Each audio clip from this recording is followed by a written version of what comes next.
collas, etcétera, ¿qué tienen en común? ¿Sí? Acá hemos marcado algunas diferencias, pero ¿qué tienen en común? El hecho de que todos ellos preexistían a la llegada de los europeos. O sea, a pesar de sus diferencias de relación con los europeos, todos ellos preexistían, eso es lo que los une a todos ellos, porque si uno se pone a pensar en términos, digamos, analíticos, no tiene nada que ver un esquimal de Alaska con un Selknam de Tierra del Fuego, por hablar de los dos puntos. Ahora, no tiene nada que ver, a ver, sí, tiene que ver en muchos sentidos, pero no necesariamente han pasado por la misma historia, y sobre todo en los últimos 500 años sus historias han sido bastante divergentes. No obstante lo cual, tienen algo en común, que es justamente el hecho de haber sido los vencidos, los incorporados a distintas formas de dominio europeo. Entonces, todo esto para abrir esa categoría de indio y llevarla para pensar la idea de diferencia, o sea, no una otredad congelada, plasmada ahí como el afuera, sea el afuera pagano, el afuera salvaje, o peor, o no peor, digamos, otra posibilidad, el afuera que nos genera como un sentimiento de misericordia o de compasión, porque sigue siendo un afuera, digamos, ¿sí? Independientemente de las actitudes con las que se trate eso. No, la diferencia indígena es interior a la formación de la colonia y a la formación de las identidades, de las estructuras de poder de las repúblicas.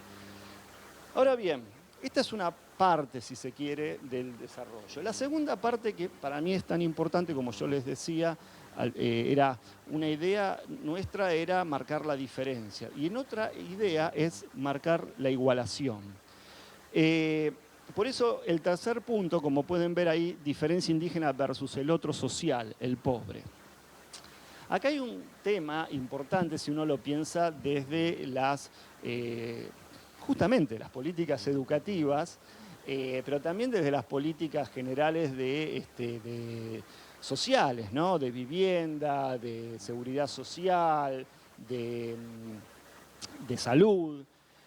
Y bueno, y en ese sentido, lo indígena está asociado a la categoría de pobre. ¿Sí? Un sujeto que no tiene acceso básico o igualitario, no tiene las mismas oportunidades, lo que sería el común, o no el común, pero sí el ideal de la ciudadanía. Pero en el intento de proveer esos servicios básicos, justamente el Estado borraría, o sea, pondría entre paréntesis la específica trayectoria histórica y contenidos culturales de ese grupo, ¿sí? Bajo la típica idea de la política social, que es una política social regida siempre por el concepto de urgencia, por la ideología de la urgencia, y por la ideología de que la gente se está muriendo, o la gente tiene un virus, o la gente no tiene techo, o lo que fuera, y siempre hay algún tipo de cosa que si alguien niega esa situación sería un monstruo que no está leyendo la realidad. No es que no haya que digamos, reconocerla, pero el tema es que funciona como un pretexto y como una excusa para indagar justamente en las distintas formas de habitar, en las distintas formas de curar, en las distintas formas de educar, ¿sí? Entonces, esto reproduce esta idea salvacionista de la misión, ¿sí? Solo que en lugar de salvar almas, se salvan pobres. Y esto siempre desde el discurso, por supuesto. Entonces, el tema, así como hay que reconocer que la otredad es peligrosa y hay que pensarla en relación a nosotros, también hay que reconocer que esa relación no puede ser justamente una relación de asimilación del otro al nosotros, donde yo ya sé lo que el otro necesita, yo ya sé que hay necesidades básicas humanas que deben ser atendidas, ¿sí? Y esto, claro, pareciera obvio, pero acá ustedes que se dedican a la EIB, digamos, en las provincias, que yo pregunto qué pasa con situaciones, digamos, si uno va un poco más a fondo, muchas de las sociedades indígenas americanas tenían prácticas infanticidas para generar una cierta estabilidad poblacional en determinados nichos ecológicos. ¿Cómo hacemos en esas situaciones límites de supuesto infanticidio, no de sacrificial, sino digamos por falta de interés? ¿Es esto objeto de un respeto cultural o hasta ahí va la cultura y entonces ahora estamos hablando de lo básico humano? Digo, son dilemas, no lo podemos resolver, pero es hacia esos dilemas donde los textos ¿sí? Tienen que ir, por lo menos para hacernos esas preguntas y sacarnos de la zona de confort. La idea central entonces es, como les decía, la gran premisa de toda la colección es transitar hacia una IB para todos y ya no una educación indígena. Sabemos que en términos institucionales algo se ha avanzado porque comienza la IB en el ministerio en términos de organigrama, digamos, siendo un programa para a partir del 2006 ser una modalidad, lo cual implica una jerarquización. Pero si uno tuviera que, y yo que no soy parte del ministerio, digamos, miro un poco desde afuera, tuviera que diseñar o indicar una trayectoria ideal, sería bueno que también la EIB dejara de ser una modalidad en sí misma, ¿no? Que todos estuviésemos sometidos a una educación intercultural y bilingüe mutua, y no simplemente, digamos, visibilizar contenidos indígenas para mejor educar a los indígenas, ¿sí? Necesariamente esto implica pasos, y yo creo que si pensamos la colección en esa trayectoria, o por lo menos yo estaría muy satisfecho si esto es parte, no un punto de llegada, sino meramente un paso hacia una educación intercultural y bilingüe, no solamente bilingüe, plurilingüe, multilingüe, ampliada. Y acá un poco para ir a lo concreto, a las situaciones concretas con las que se puede encontrar un maestro en algún lugar, y este es está un poquito largo, pero se los voy a narrar porque todo lo que dijimos acá se encarna en situaciones concretas que la mayor cantidad de veces involucran niños, ¿no? Entonces, en el texto nosotros, Silvia y yo, que lo escribimos, inventamos una situación, no totalmente traída de los pelos, pero sí basada en conocimientos de causa, digamos, de nuestras etnografías, que es la historia de Sara y José. Lo voy a narrar, yo lo tengo acá para leer, y ustedes lo pueden leer tal vez, está en el fascículo, y dice lo siguiente. Sara es una niña huichí que vive en un paraje rural.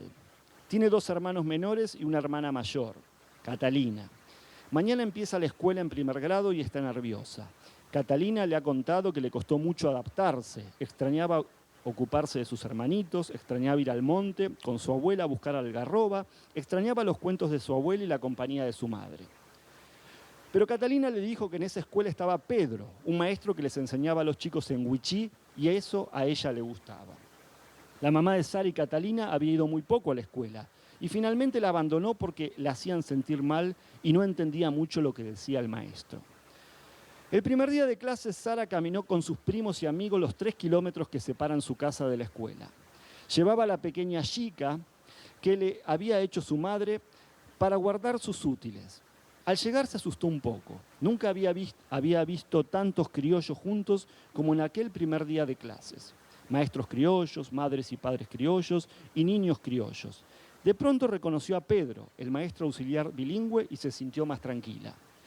Cuando entró al aula se sentó junto a Segunda, su prima, esforzándose por no mirar a los niños criollos que la rodeaban. La maestra comenzó a hablar y Sara no comprendía lo que decía, pero le gustaban las láminas que estaban en la pared y la caja con lápices de colores. Sonó una campana y todos los niños salieron corriendo al patio a jugar. Sara y sus primas se apartaron de los niños criollos y observaron sus juegos. Al regresar al aula, Sara vio que Pedro estaba parado junto al escritorio de la maestra. Cuando todos los niños se sentaron, dijo, Amteni. Sara y sus primas sonrieron. Fueron las únicas que entendieron sus palabras.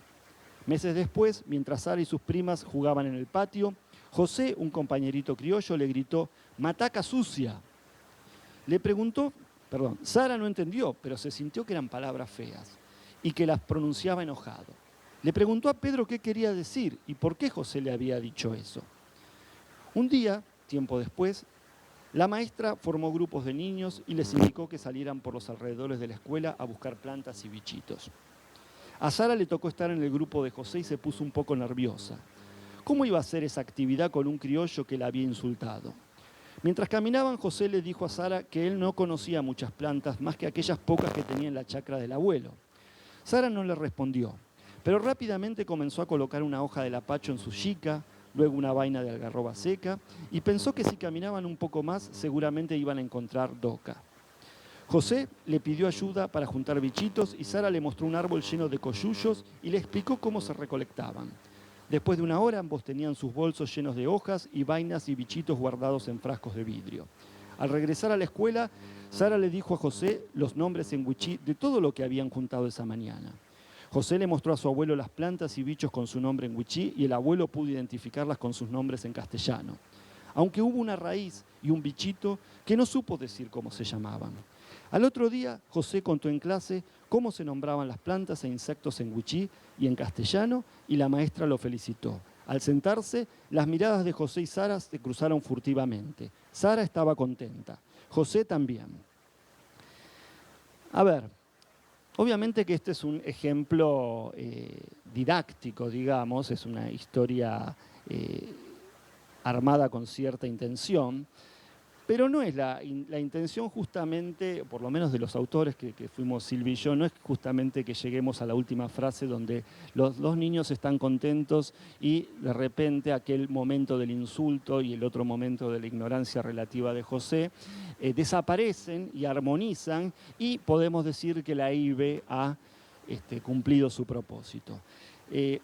Esto no es tan así. Justamente es lo que tratamos de hacer en la segunda parte, que es un poco guiar o explicar cómo nosotros entendemos esta situación. Primero, nada de esto podría haber sucedido si ya no hubiese, con cierto grado de institucionalización, con todos los reparos, fallas, falta de presupuesto, de capacitación, etcétera, etcétera, si no hubiese algo llamado EIB en esas escuelas. Es decir, por más que las cuestiones a veces son deficitarias, eso ya genera un horizonte, un juego diferente. ¿Sí? Si no estuviésemos en el horizonte de la EIB, quizás el maestro o ni la maestra ni el maestro bilingüe podrían haber intervenido, guiado con los reparos o con las determinadas lecturas de la situación, no lo podrían haber hecho sin ese paraguas, de alguna forma, de ideales que sería la EIB. Entonces eso es importante. Pero dicho esto, no basta decir que hay EIB para que automáticamente haya un reconocimiento mutuo, ¿no? Justamente hay que salir de la jerarquía donde Sara es la que debe ser reconocida, mientras que José es el parámetro para reconocer a Sara. Lo que el cuentito, digamos, trata de mostrar es que ni José sabe lo que Sara sabe, recolectar bien los coyullos, identificar bien esas plantas, ni Sara sabe, evidentemente, que es lo obvio, sabe cómo manejarse en ese ambiente lleno de criollos. O sea, las ignorancias son mutuas y los aprendizajes son mutuos, ¿sí? Y lo que deberían hacer los maestros, tiene un carácter obviamente moral la historia, es generar esas condiciones para ese reconocimiento mutuo, no para que uno asimile al otro, ¿no? Y justamente el momento de la historia de la traducción, donde dice José que Sara le dijo cómo se llamaban los bichitos en wichí y José pudo hacer, digamos, la equivalencia en castellano, pero como dice ahí, salvo en el caso de una raíz y un insecto. ¿Qué quiero decir con esto? ¿Qué quisimos decir con esta frase? Que las traducciones no son completas, que siempre queda un resto, que siempre queda algo que hace que la E y B implique un proceso, hay que volver a tratar de traducir eso que no se puede traducir. Nunca la traducción es completa, nunca hay una armonía perfecta entre los dos lenguajes, entre los dos sistemas de actitudes, etc. Pero el punto es reconocer esto, ¿sí? Reconocer esto y no simplemente tirarlo o ponerlo abajo de la alfombra diciendo, no, todos entendieron. No, sigue una tensión en esa nueva forma de reconocerse mutuamente, sigue existiendo una tensión. Y es esa tensión el objeto y al mismo tiempo el pretexto y justificación de la A y B.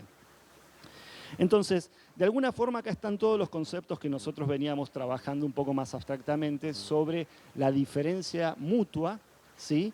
Y la igualación, y el tratar de generar climas institucionales donde los personajes principales, es decir, los maestros, los personajes con autoridad, tengan la capacidad de identificar estas situaciones. Porque si la maestra no hubiera dicho que era bueno, entre comillas, con algún guiño, hacer la traducción de los bichitos en wichí, de los nombres de los bichitos en wichí al castellano, tal vez Sara no se hubiese sentido reconocida. Entonces, acá está lo más difícil, si se quiere, que no es aprender 2 o 3 conceptos sobre indígenas, sobre interculturalidad, etcétera, sino construir una sensibilidad y construir actitudes concretas en situaciones para identificar con un ojo clínico y con la ayuda de los conceptos, pero no fetichizando o monumentalizando los conceptos, identificar estas situaciones en vivo y en directo, ¿no? Es un aprendizaje, por supuesto, y esto nos lleva directamente al otro punto,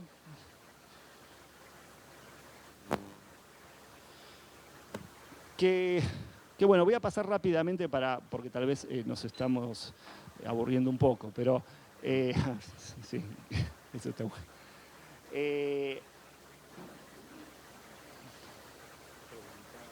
Bueno, sí. Primero tomar agua. Bueno, estamos ya entrando en el último tercio, así que eso les puede alivianar ciertas ansiedades.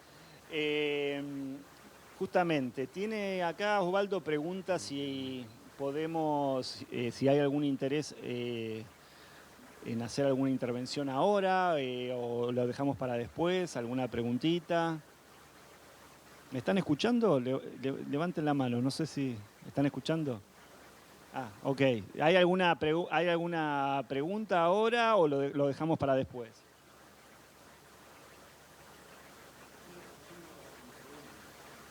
Para después, ok. Lo dejamos para... No, allá... Sí, sí, por ahí misiones también. Bueno, en esta parte dimos algunos conceptos, presenté algunos conceptos, diferencia indígena no es igual a otro, diferencia indígena no debe ser comida, digamos, por la categoría de pobre, debemos hacer este equilibrio entre igualación y diferenciación. Y el ejemplito de Sara y José, que amañado y todo, tiene esa moraleja de, sobre todo, de generar la idea de una sensibilidad hacia lo intercultural. Porque si uno piensa, no es necesario, no definamos interculturalidad, digamos. Simplemente detengámonos en la palabra. La palabra es muy simple. Intercultural, es decir, es muy obvio que hay 2 partes en la palabra, son los famosos neologismos, los engendros que inventamos. Yo no me hago cargo de otros sí, pero no, pero bueno. ¿Pero qué es inter? Entre. O sea, la idea de que hay algo entre una cosa y otra. Entonces no es, cuando pensamos en la cultura, hacemos este cortocircuito, un conjunto de artefactos patrimoniales, un conjunto de hábitos, un conjunto de creencias, pero estamos dibujando de una forma invisible un perímetro, un círculo, ¿no? Al hablar de un conjunto. Ahora, si hablamos de interculturalidad, es lo que hay no solamente entre dos identidades culturales, tenemos que romper con la idea de identidades culturales como aquel punto de partida, es un punto de llegada a la identidad cultural, ¿sí? Es una dialéctica entre la diferenciación y la identidad, pero tenemos que partir de la diferenciación. Entonces, lo que está entre, no es lo que está entre dos culturas, entre dos identidades, es el hecho mismo de la diferenciación.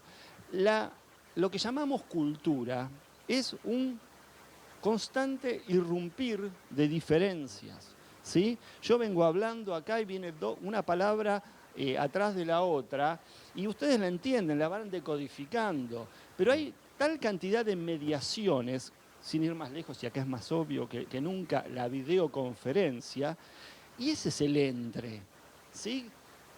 Acá, ¿cómo podríamos comunicarnos? Ustedes que están a no sé cuántos kilómetros y yo veo apenas los signos de ustedes, que son las imágenes, ¿cómo podríamos comunicarnos si yo pusiera entre paréntesis ese entre? Ese entre es constitutivo. Si se cae todo el famoso sistema o se pierde esta imagen, dejamos de comunicarnos. O sea, dependemos del entre. El entre es lo constitutivo, está antes que el adentro, ¿sí? O que la pureza, o que la identidad, o que el nosotros, ¿sí? Entonces, intercultural, yo, la verdad que sería todo un equívoco. Yo, si fuera por mí, si pudiera inventar una palabra, sacaría la palabra cultural, porque es totalmente ambigua y genera cortocircuitos de las veces indeseables, y me quedaría con la palabra entre. Con la palabra que tiene que ver con el puente, con la mediación, con el surgimiento, porque el entre no es solamente el puente, es el río y el puente, es el río en el cual me puedo caer, que da la razón del puente, y el puente también da la razón del río, o sea, no es simplemente un puente. Entonces, esto me parece que es lo central. Ahora, después llamamos que a cada una de las costas la llamamos cultura, y entonces nos centramos en la cultura. No, hay que centrarse en el inter, en el entre, ¿sí? Y justamente hice una retomada de lo que venía diciendo. Si esto lo ponemos, como decía, en perspectiva histórica, el tema indígena, tendríamos que hablar que no hay hoy EIB, no sería posible hoy pensar la EIB y estar acá como nos encontramos ahora charlando a través de una cantidad de satélites, de órbitas, de bits, de micrófonos y demás. Como se puede ver, es una charla muy íntima, pero es toda esta intimidad tecnológica. Me estoy yendo un poco, porque ese es el enter, este es el inter, el entre. El tema es el flujo intercultural, constantemente estamos derivando, estamos saliendo de nosotros mismos, ¿sí? Y nos perdemos, pero y hay que tratar de encontrarse, pero también de perderse, y no solamente estar en un mismo lugar. Entonces, no habría EIB sin resurgimiento indígena. Estamos asistiendo en los últimos 30, 25, como quieran llamarlo, años, a una revitalización, presencia de lo indígena en los escenarios nacionales, internacionales, etcétera, como no se había visto durante todo el siglo XX, precisamente. Entonces, sin entrar en los detalles de este resurgimiento, lo que tenemos que decir que la EIB, como programa estatal, digamos, programa educativo estatal, es una respuesta a esto, ¿sí? No es que, graciosamente, el Estado, vamos a poner modalidades EIB. La modalidad EIB, como tantas otras respuestas del Estado, es, primero, un registro de una demanda, de una presión que existe ahí afuera, en general difusa, pero también organizada desde justamente los colectivos indígenas. Entonces hay que pensar esto como una respuesta que por supuesto es una respuesta que tiene mucho poder de codificación, ¿sí? Hay muchos recursos disponibles. Lo que estamos haciendo es más que obvio. Ustedes son, todos los que estamos acá, no ustedes, yo también, somos parte de ese personal especializado que está regido por lógicas burocráticas. Es toda una máquina que está puesta, en este caso, al servicio de la EIB. Pero todo eso tiene que estar dialogando justamente con el resurgimiento indígena, con, por ejemplo, los EAPIs. Los EAPIs, que son formas, digamos, institucionalizadas de dar cuenta de la participación indígena, en este caso en el ámbito educativo, como los CPI en general en la política indígena. Ahora bien, todo esto, el resurgimiento indígena ha desafiado los mitos nacionales, los continúa desafiando, y a veces gana y a veces pierde, digamos que generalmente pierde. El resurgimiento indígena desafía los mitos nacionales de los países americanos. Pero nuevamente los desafía de forma diferente. No es lo mismo ser indígena en Brasil que ser indígena en Argentina, que ser indígena en México o que ser indígena en Estados Unidos. Y esto porque en Argentina, si lo comparamos con México, Bolivia, incluso Chile y Brasil, Argentina se ha construido como nación, como ustedes todos saben, justamente, y acá estamos un poco reproduciendo eso, ¿no? Estamos hablando desde Buenos Aires, ¿no? ¿Y qué sería Buenos Aires? El polo máximo, en principio, de ese ideal de Europa que Argentina ha pretendido y sigue pretendiendo imitar, y en los últimos 50 años a esa Europa se le suma Estados Unidos, y que es la Argentina blanca. Es la Argentina blanca, la Argentina que asume, digamos, por default el discurso eurocéntrico y que genera, por ejemplo, que ustedes en las provincias me estén mirando o estén haciendo muecas o haciendo algunas asociaciones en sus cabezas diciendo, y los porteños. Precisamente, la relación entre Argentina y Europa es la misma que existe análogamente entre los porteños y las provincias. ¿Sí? Esa relación de amor-odio, de resentimiento y al mismo tiempo de admiración, de defensiva y al mismo tiempo de imitación. Y son las reglas, no es que sean las reglas, hay que tratar de cambiar esas reglas, pero me refiero que es de lo que partimos, de esa jerarquía, donde de alguna forma el nosotros son los porteños y los otros son los provincianos. Entonces, ¿qué pasa cuando los elencos administrativos de EIB tienen que administrar a los propios otros internos de sus provincias? ¿Sí? Acá hay como un juego de muñecas rusas. ¿Sí? Estamos sacando muñequitas y hay siempre una dentro de otra. Porque si ustedes en las provincias son los otros de los porteños, los indios son los otros de ustedes, en muchos sentidos. Y entonces, ¿cómo nos paramos cuando siempre nos pasa, nos resentimos de alguien que está arriba y al mismo tiempo somos condescendientes con alguien que está abajo? Entonces, si no reconocemos esta ambivalencia en nuestras actitudes y no porque las reconozcamos automáticamente las vamos a dominar, es muy probable que tengamos graves puntos ciegos en todas nuestras trayectorias institucionales y en el diseño de las políticas. Entonces, justamente, lo indígena es el entre, y no es una cosa con una identidad, es un entre, lo indígena es una mosca blanca, es algo que molesta, incluso a los indígenas. Porque no seamos acá románticos, por lo menos yo no lo soy, me hago cargo. Lo indígena molesta. ¿Y cómo trabajamos esta molestia que de repente nos dice que, bueno, Argentina no es criolla, o Argentina no es blanca? ¿Y qué es Argentina? Y no sé qué es Argentina. Bueno, ¿y qué es Misiones? ¿Y qué es Salta? ¿Y qué es Jujuy? ¿Qué es la jujeñidad, la pampeanidad, la salteñidad? Es lo mismo, digamos. Lo que nos preguntamos por Argentina se lo pregunta cada estado provincial y se lo pregunta, ¿por qué? Porque ustedes que están ahí, al igual que nosotros que estamos acá, han sido criados, escolarizados en pequeños mitos. Algunos son mitos nacionales y otros son mitos provinciales.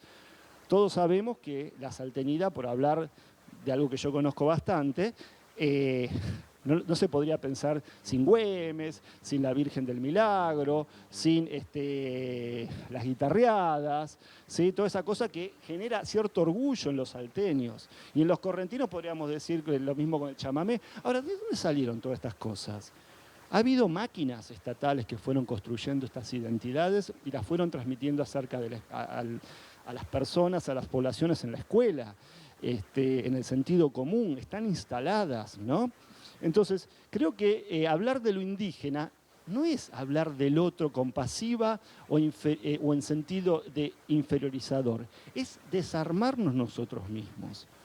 Por eso digo que lo indígena es un pretexto, es esa cosa punzante que nos tiene que desarmar nuestras identidades, sea esa cualquiera, la de porteño o la de correntino.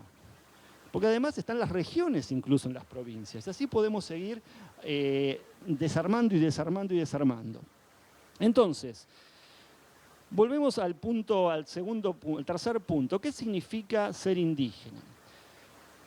Dijimos que tomábamos lo indígena como la diferencia, pero en sentido jurídico, porque esta es otra vuelta de tuerca, en sentido jurídico, y es lo que genera que haya derechos indígenas en la Constitución en Argentina, indígena significa aquellos descendientes de poblaciones, es una categoría jurídica, aquellos descendientes de poblaciones que estuvieron aquí antes. ¿Aquí antes de qué? Antes de la conquista europea. Hay conquistas europeas del siglo XVI, del siglo XVII, del siglo XVIII, pero estuvieron aquí antes, ¿sí? Por ejemplo, en Oceanía, en Australia, la conquista europea es del siglo XVIII. Estaban ahí hasta el siglo XVIII. No es el caso de América. Pero, ¿qué significa aquí? Y aquí, valga la redundancia, hay un tema complejo, sobre todo cuando hablamos de las demandas territoriales. Estos pueblos estuvieron aquí, pero ¿dónde empieza y termina el aquí? Aquí en 2 metros cuadrados alrededor mío, aquí en Buenos Aires, aquí en Argentina, aquí en América. ¿Dónde empieza y termina el límite del aquí? Cuando hablamos de aquí en sentido jurídico, es el aquí de América. Por eso aquellos que dicen que, por ejemplo, los mapuche, en verdad son todos chilenos, han invadido, acá hay un especialista, Mariano Nagui, en ese tema, han invadido Argentina, o alguno más sofisticado dice, no, Argentina no existía en ese momento, pero invadieron a los tehuelches. Pero no importa, el punto es que el aquí no hace alusión a los límites de los estados nacionales construidos hace 150 años, 200 años. Hace alusión a ese aquí americano, a ese aquí que es el aquí que está bajo los pies de Colón, de Hernán Cortés, de Garay, de Pizarro, de quien sea. Entonces es un aquí genérico, no es un aquí que empieza y termina a determinados kilómetros del que pronuncia esa palabra. Entonces, este es un tema muy importante, sobre todo cuando pensamos los derechos de los pueblos originarios. Son originarios de América, no de Tartagal, o de la Cordillera, o del Pacífico, o de Uruguay. Dentro de eso es como si yo viviera en una casa y digo, bueno, ¿qué yo soy? ¿Originario del baño, de la cocina o del dormitorio? ¿Cuál es mi tierra originaria? ¿La cama donde duermo o la silla donde trabajo? No, yo circulo por ese espacio. E incluso en términos paleoantropológicos, la población de América implica toda esa gran circulación que se da 10.000 años antes del presente a partir del cruce del estrecho de Bering. Y estamos hablando de un sujeto genérico, la población americana indígena, que a lo largo de 3.000 años va a poblar toda esa casa, el baño, el sótano, la cama, la cocina, llamada América, ¿sí? Pero no podemos estar diciendo que yo soy originario del baño y el otro es originario del primer piso. Es toda la misma casa. Entonces, son importantes las metáforas. En realidad vivimos en un mundo de metáforas y esto también hay que tenerlo en cuenta porque si no, no se entiende la cosa. Que no va mucho más allá. Y el estrecho, claro, el balcón. El balcón. Bueno, y acá hay, digamos, la parte hablo de tribus aisladas o relaciones sociales interétnicas. Nuevamente es una perspectiva que manejan todos los fascículos. Acá, así como no hablamos de culturas con un contenido propio, como si fuera la idea de una vidriera en un museo, tampoco hubo nunca tribus aisladas. Esta fantasía que cada tanto aparece una tribu no contactada en el Amazonas, más allá que todas están contactadas, incluso las que no están contactadas, se sabe que no están contactadas y justamente se las deja sin esa interacción. Es decir, no hay nada que no esté contactado, ¿sí? Entonces no hay nada que esté aislado, no existen esas tribus aisladas. Y uno dirá, ¿pero aisladas respecto a quién? Sí, ok, no conocían a los europeos, pero se conocían entre sí. No hay ninguna sociabilidad humana que no esté relacionada con otra o con otros seres no humanos. Entonces, para romper esta idea de la tribu aislada, es necesario pensar en relaciones sociales interétnicas. Y cuando decimos interétnicas, decimos entre los propios indígenas y entre indígenas y no indígenas, o entre distintos tipos de indígenas. Hay un famoso historiador, que Mariano Nagui, que está acá presente, lo conoce muy bien, que es